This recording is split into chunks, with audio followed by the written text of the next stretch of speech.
kid. A defenseless kid. Hello, what's the crack? What's the story? Welcome back to the channel. Today we're checking out the sad story of Ollie Jones. Let's go. It was a case that shook the heart of a Canadian city, bringing a community together while simultaneously inciting fear into its residents. The death of a young girl at the hands of a heinous monster, the grief of a family spread to the public, and citizens left wondering just how safe their children truly are. All this and more as we explore the anatomy of murder.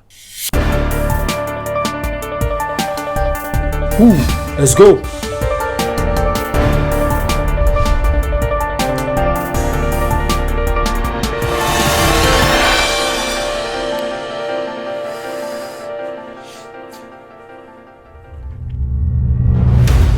May 12, 2003. 10-year-old Holly Jones volunteered to walk her friend Claudia home after an after-school playdate.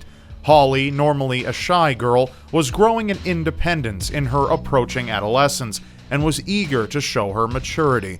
Claudia only lived a short distance from Holly, so they walked along Sterling Street, the same route Holly walked to school.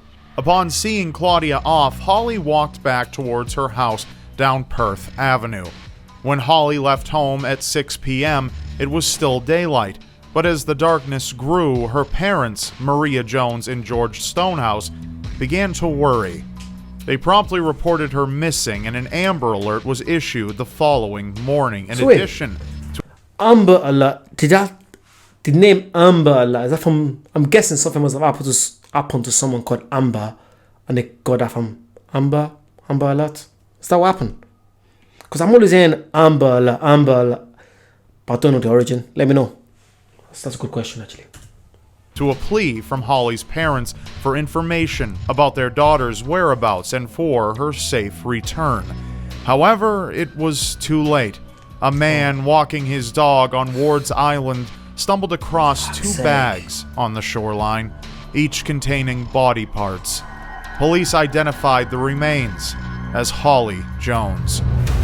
Holly Maria Jones was born on September 14, 1992, into a loving home. The youngest of four siblings, her older siblings, Shauna, Natasha, and James, doted on her. Holly was a vivacious, gentle, and energetic little girl with a big imagination and even bigger dreams. With a love of music, she longed to become a famous singer one day. Holly thrived at school. She was well-liked, a good student, and an athlete, playing basketball and running cross-country. But above all, she had a special relationship with her mother. Police searched the waterfront where the remains were found for evidence, asking the public if anyone knew anything about Holly's disappearance and murder. A tip line was flooded with thousands of possible leads, with little success. Police appealed for help in identifying two men seen aboard the Toronto Island ferry around the time Holly's remains were found. One of the men came forward and was cleared as a suspect. The other, not identified. On May 20th, Holly is laid to rest at St. Vincent de Paul Roman Catholic Church with hundreds of mourners, with even police and politicians. Do you know what I don't get? It's like these kids, man, they have so much to live for. They haven't experienced, graduation, their first car, their first house. There's so much dreams being shattered here, man. Why are you so why are people so terrible? What makes you want to... Do you know what? I can't even picture killing someone rather than even cutting someone up. What goes through your mind? What? People are fucked up. It's a kid. A defenseless kid. Coming out to support the Jones family. Holly's neighborhood was on high alert after her death, with more reports of attempted abductions. People lived in fear for their children's lives, and schools enforced stronger security measures.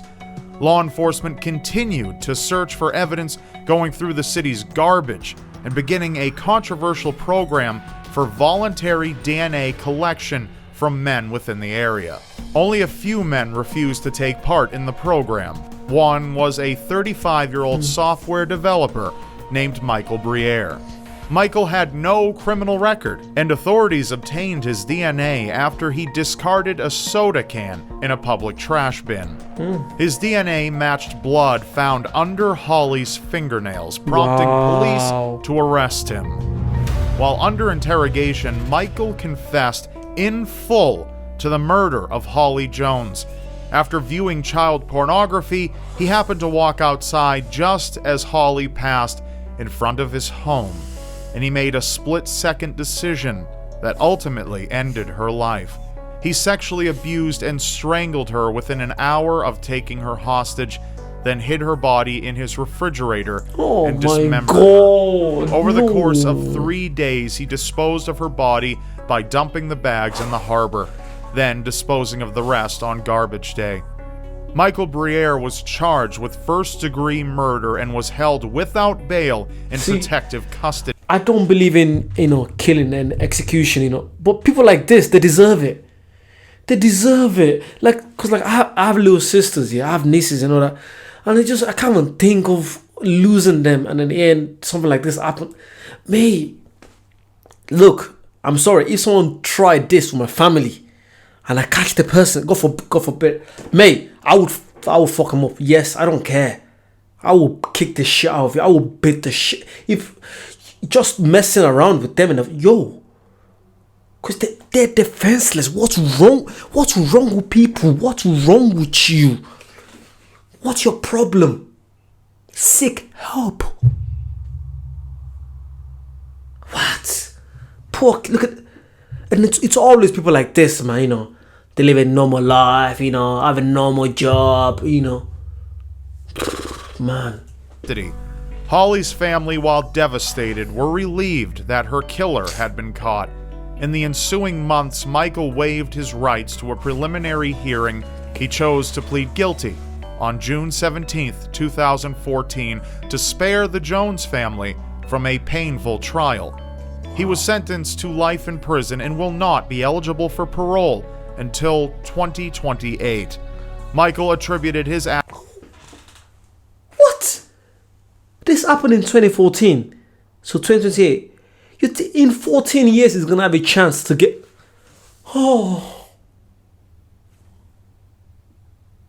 This guy literally he's gonna get out someday. No, never. Don't let him out. Is the kid gonna get her life back? Never. So why is he getting a chance? In my opinion, he should never be let out. Let me know what you guys think below, please. I don't think he should be let out. Actions to child pornography, and stated that had Holly not been in the wrong place at the wrong time, she would still be alive today. Since the trial, 2 memorials have been created in Holly's honor at 2 parks in the neighborhood where she lived. Holly's mother has maintained her own garden in Holly's memory at her home. Nothing will ever bring back her youngest daughter, but she and her husband strive for change by proposing Holly's Law. The proposal seeks to provide education and tools to children that help them identify and deal with sexual abuse in hopes of ending it once and for all. Thank you for watching. Content like mine on YouTube is being targeted and demonetized, making it harder for me to create the content for you. Please be sure to check out my Patreon linked in the description below to help keep YouTube creepy. But yeah, if you guys like that, like, comment, subscribe, check out the Patreon, check out the membership. I got Patreon as well, if you want to check it out. Thank you. Bye-bye.